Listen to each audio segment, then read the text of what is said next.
కూడా ఇది ఒక ఆజ్ఞ.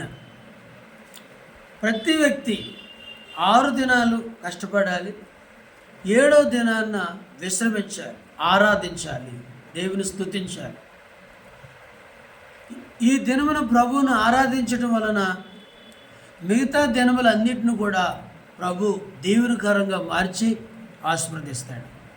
కాబట్టి 7వ దినాన్న మనం ఏ పని పెట్టుకోకుండా, ఏ కార్యక్రమాలు పెట్టుకోకుండా, కేవలం ఆ రోజంతా కూడా దేవుని స్తుతించటానికి, దేవుని ఆరాధించటానికి మన సమయాన్ని కేటాయించుకుంటే మన దినములు, సంవత్సరములు కూడా ఆశీర్వాదకరంగా దేవుడు మారుస్తాడు. రెండో విశ్రాంతి ఏంటంటే, ఇజ్రాయేలీలు సంవత్సరానికి ఒకసారి చేసేటువంటి మహావిశ్రాంతి దినము.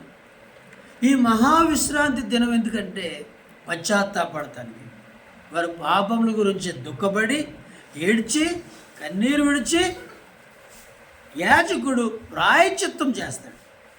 ఇది మహావిశ్రాంతి దినం. మూడోది, నేను మీకు విశ్రాంతినిస్తానని చెప్పాడు.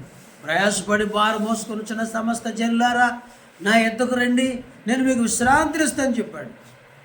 ఇజ్రాయేలీలకి కనాను దేశాన్ని ఒక విశ్రాంతిగా ప్రకటించాడు.